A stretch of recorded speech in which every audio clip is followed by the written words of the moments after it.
নমস্কার বন্ধুরা, প্রতিদিনের মতো আজকে একটা রেসিপি নিয়ে চলে এসেছি। তাই আজকে আমি খুব সহজ সরলভাবে একদম দোকানের মতো ফুলকো ফুলকো ডিমের চপ তৈরি করে দেখাবো। তাই এই চপটা একবার বানিয়ে খেলে কিন্তু বারবার বানাতে ইচ্ছে করবে, খেতে এতটাই ভালো লাগে। তাই এই চপটা আমি কী করে তৈরি করব প্রথম থেকে শেষ পর্যন্ত ভিডিওটি দেখবে, আশা করছি খুবই ভালো লাগবে। এই চপের জন্য প্রথমে আমি গোটা মশলা ভেজে নেব। আর যে কোনো চপে যদি গোটা মশলা ভেজে দেওয়া হয় না, খেতে কিন্তু দারুণ লাগে। আমি এখানে নিয়েছি দুটো এলাচ, দারচিনি, লবঙ্গ, জিরে, মৌরি, ধনে আর দুটো শুকনো লঙ্কা একসঙ্গে ভেজে নেব।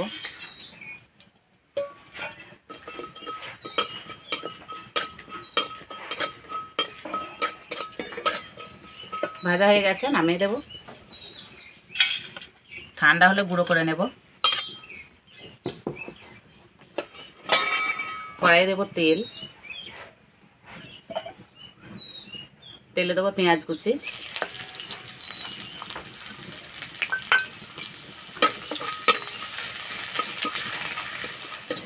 পেঁয়াজ হালকা করে ভেজে নিয়েছি। এবার দেবো আদা রসুন বাটা,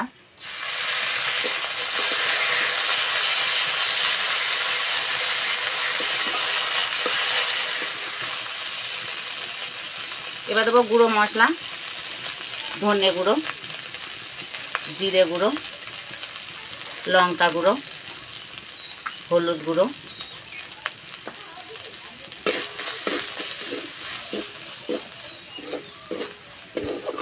এখানে আমি কয়েকটা সিদ্ধ আলু নিয়েছি। আর আলুটা গরম অবস্থাতে খুব ভালো করে মেখে নিয়েছি।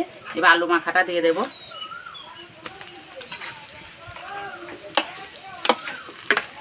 আর এই চপের জন্য আলুটাকে খোসা অবস্থাতেই সিদ্ধ করে নিতে হবে।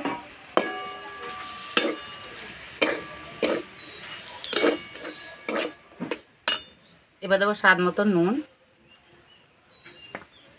আর জল দিলে হবে না।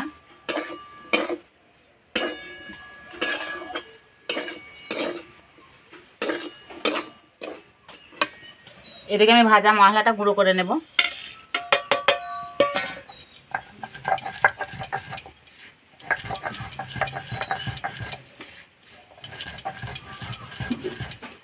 আর একদম মিহি করে গুঁড়ো করবো না, একটু গোটা গোটা থাকবে, সেইভাবে গুঁড়ো করে নিতে হবে। তাহলে খাওয়ার সময় মুখে পড়বে, বেশ খেতে ভালো লাগবে।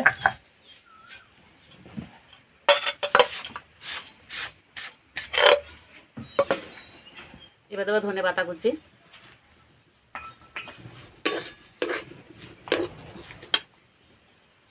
সব শেষে দেবো ভাজা মশলা গুঁড়ো,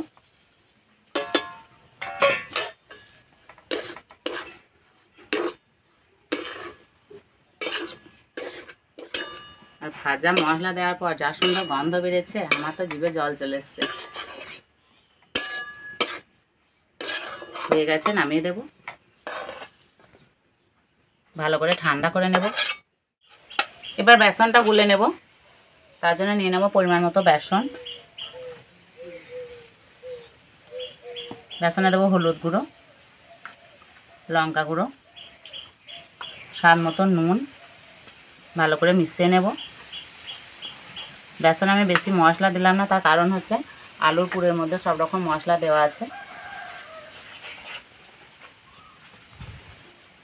অল্প অল্প জল দিয়ে গুলে নেব। আর যে কোনো চপের জন্যই বেসন গোলাটাই মেন, একটু সময় ধরে ভালো করে ফাটতে হবে।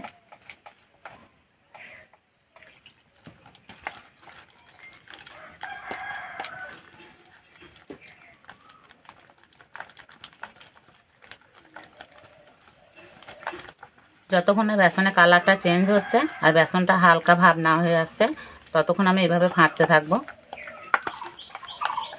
এই যে ফাটতে ফাটতে কালারটা চেঞ্জ হয়ে গেছে, আর এই যে হালকা ভাব হয়ে এসছে। আর গোলাটা ঠিক এইরকম হবে, একটা থকথকে গোলা হবে, খুব পাতলাও হবে না, খুব মোটাও হবে না। 5 মিনিট মতো রেস্টে রেখে দেব। এখানে আমি সিদ্ধ 3টে ডিম নিয়েছি। এবার ডিমগুলো গোল গোল করে কেটে নেব।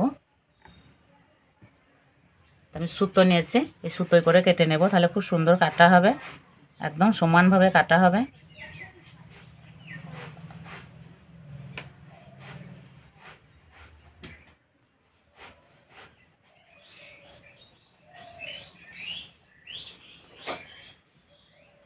এই যে বন্ধুরা, কত সুন্দর কাটা হচ্ছে।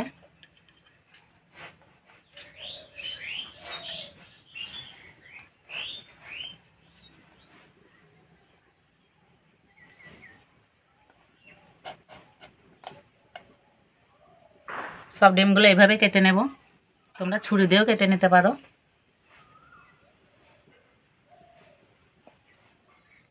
কাটা হয়ে গেছে, এবার চপগুলো বানিয়ে নেব। এখান থেকে আলুর পুর নেব, এইভাবে গোল করে নেব, এইভাবে চ্যাপটা করে নেব।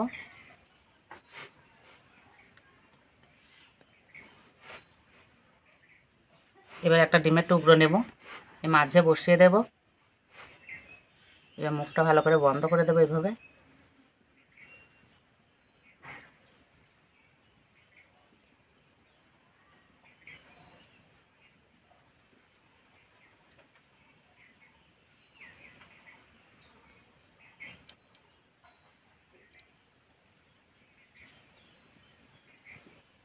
এইভাবে একটু চ্যাপটা করে নেব।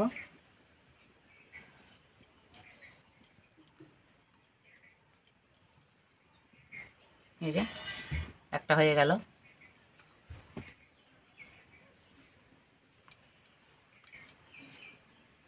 বানানো খুবই সহজ, সবাই বানাতে পারবে।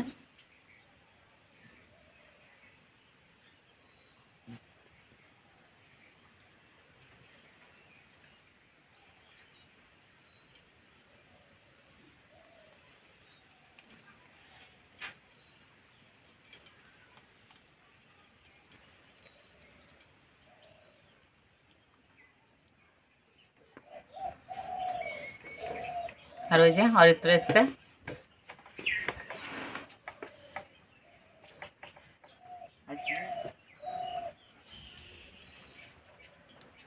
যা আলু পুর ছিল তাতে এই যে 6টা চপ হলো।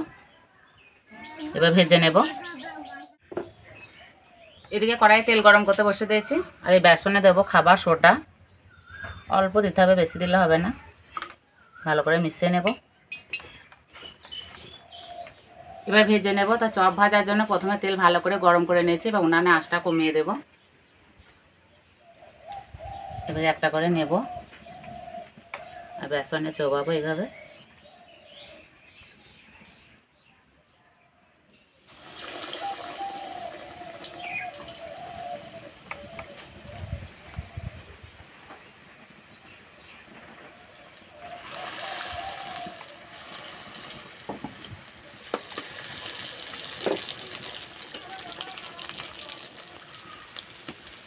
আর চপগুলো কত সুন্দর ফুলছে।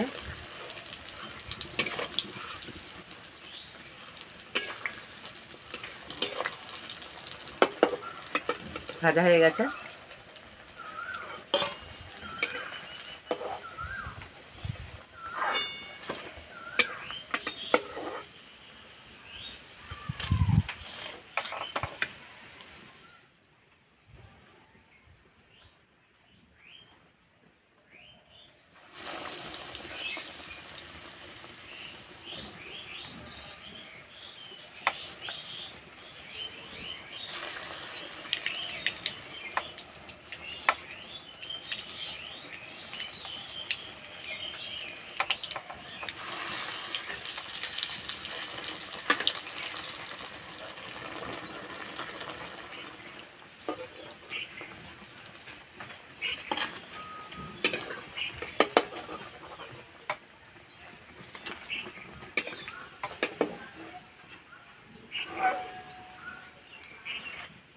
ভাজা হয়ে গেছে। ওপর দিয়ে একটু বিট নুন ছিটিয়ে দেবো, তাহলে খেতেও ভালো লাগবে, দেখতেও ভালো লাগবে। আর অরে তো শরীরটা খারাপ, সেই জন্য আজকে থাকলোই না, চলে গেল।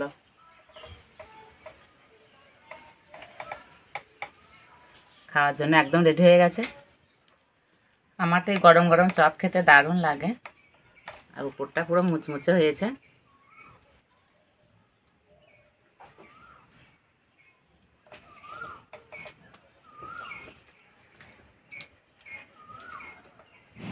দারুণ লাগছে খেতে। আর দোকানে চপে কিন্তু এত পুর দেওয়া থাকে না, আর এই যে বেশি করে পুর দেওয়া আছে, আর খেতে ভালোই লাগছে।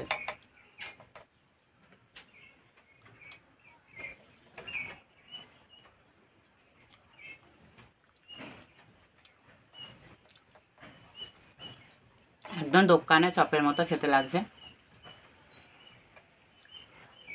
তো এইভাবে ডিমের চপটা বানিয়ে খেয়ে আমাকে কমেন্টে জানাবে কেমন লেগেছে। তো আজকে চপের রেসিপিটা ভালো লাগলে বন্ধুদের সঙ্গে শেয়ার করবে, চ্যানেলটি সাবস্ক্রাইব করবে। তো আজকে এই পর্যন্তই, আবার অন্য কোনো ভিডিওতে দেখাবে। তখন সব সুস্থ থাকবে, ভালো থাকবে, সাবধানে থাকবে।